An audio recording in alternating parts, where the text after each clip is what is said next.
लेकिन हकीकत ये है कि यहाँ का 99 का 100% मुसलमान सब हिंदू था। इसमें कहने में कोई संकोच की बात नहीं। हम यही के हैं। कुछ लोग अपना सिजरा बताते हैं अरब का औलाना की, सब तिल बहलाने की बात है। तो जो आप ही का आदमी है कहता है कि मतलब इस्लाम खतरे में, और मैं कहता हूँ कि न इस्लाम खतरे में है, न हिंदुत्व खतरे में है, न देश खतरे में है, न अखंडता खतरे में है। कुछ लोगों की कुर्सी खतरे में हो सकती है। हिंदू समाज का दलित है, पिछड़ा है, उसकी शिक्षा की व्यवस्था, उसके स्वास्थ्य की व्यवस्था कीजिए। कहा जाएगा इधर उधर।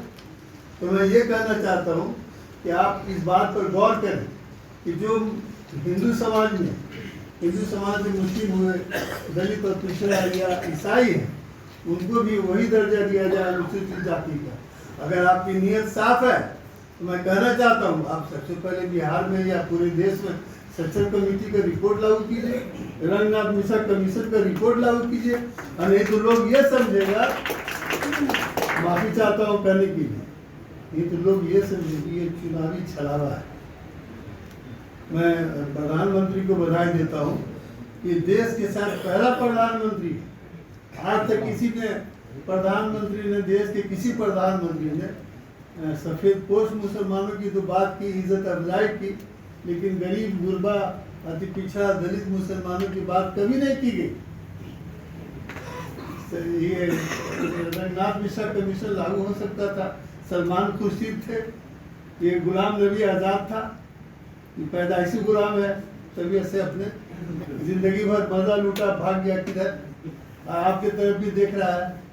तो मैं ये कहना चाहता हूँ ऐसे लोगों से आप लोग को भी होशियार रहना। और नहीं तो ये जो 85% आबादी है मुसलमानों की, 90% जो आबादी है, ये बहुत कुछ कर सकती है। बहुत दिनों तक ठगे गए हैं, बहुत कहा साथियों ने, कुछ लोगों ने कहा। और अपने ओबीसी के साथियों से मैं एक खास तौर से बात करना चाहता हूँ, मुस्लिम ओबीसी आबादी का दावा मत पकड़िए, बड़ी इससे लोगों को नफरत पैदा होती है।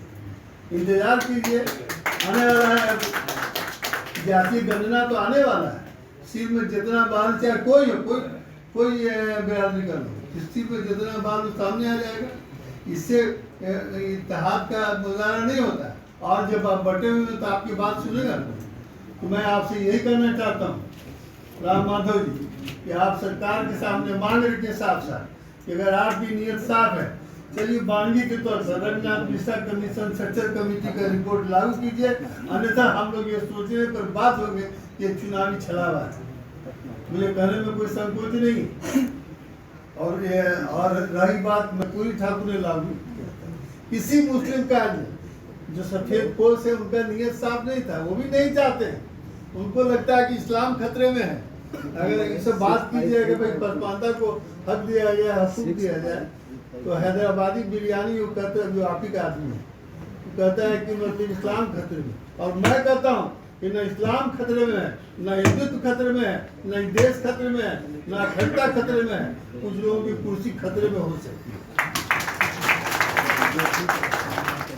किसी का औकात नहीं कि इस देश को तोड़ सकता है। जब तक इस देश में ये क्या कहते हैं सद्भाव, भाईचारा, ये सब हम लोगों के बीच है। गंगा जमुनी तहजीब है, हमारी पहचान है इस देश की। गंगा जमुनी तो हमको किसी के सर्टिफिकेट की जरूरत नहीं है। आज़ादी की लड़ाई हो, कुछ भी हो, हम सभी लोगों ने मिल के, चाहे हिंदू हो, मुस्लिम हो, क्रिश्चियन हो। महिला थी, सम्मान की बात। मैं पानी लेने गया, बोले मियाँ उन्हें अलग तरीका। कहने का मतलब ये है कि आज भी हिंदू समाज का बहुत बड़ा आबादी मुसलमानों से छुआछूत का भेदभाव रखता है।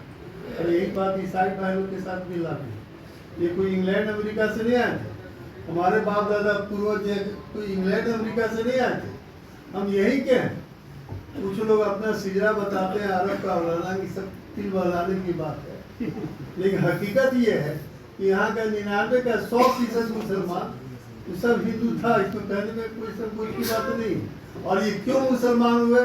ब्राह्मणवादी व्यवस्था से त्रस्त। दलित और पिछड़ा मुसलमान था, या दलित हिंदू था, सॉरी दलित हिंदू और दलित पिछड़ा जो मुसलमान के लोग थे, वो ज्यादा भारी संख्या में पड़ता। मुसलमानों के अंदर जैसे कई वक्ताओं ने बताया था, ये बात सच है, 75% गरीब पिछड़ा वर्ग का मुसलमान आज है। और ये बात भी सच है कि पिछले, भाई मैं कह दूं, पिछले हमारे 70 साल के रिपब्लिक के यानी लोकतंत्र के अनुभव में करीब 400 से अधिक सांसद हुए। तो वैसे तो पसमंदा समाज अगर जिसको कहना है तो हार्डली 40-50 हुए होंगे, उसमें शबीर अली साहब एक होंगे। आबादी में तो 80% है, बट राजनीतिक प्रतिनिधित्व ही नहीं मिला। और इतने वर्षों में इस पर शायद कमाल फारूकी जी साहब कह रहे हैं उन्होंने 94 में शुरू किया है, 98 में अली अनवर ने शुरू किया, पर कितनी बार ये आवाज संसद में उठी, कितनी बार कानूनी प्रक्रिया के समय यह आवाज उठी है, यानी मुस्लिम समाज से कितना उठा है, ये भी तो जितना उठना उतना उठ नहीं पाया ना।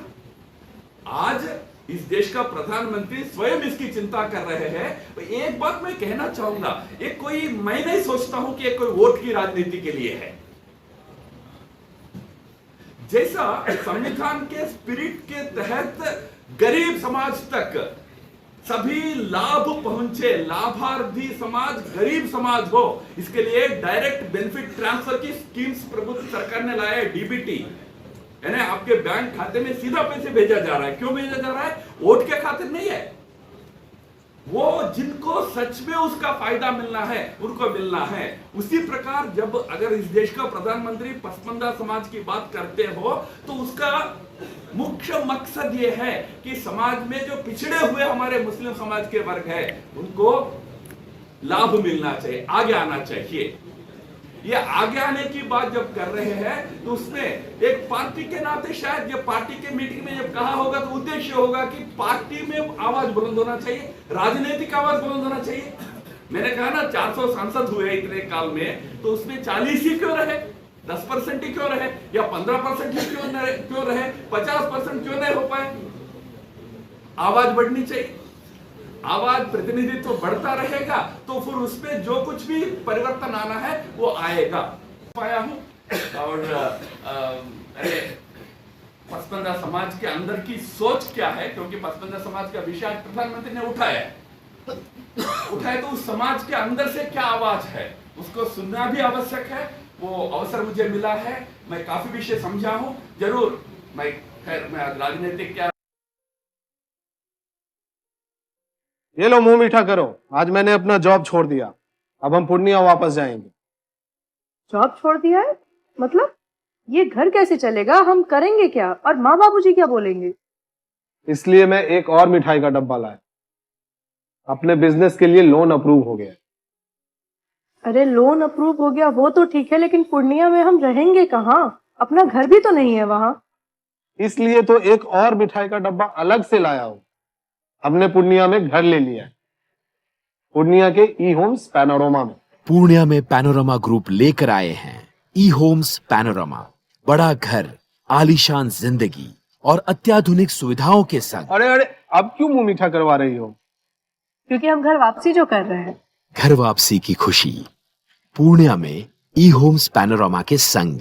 ई Homes Panorama, luxurious lifestyle redefined.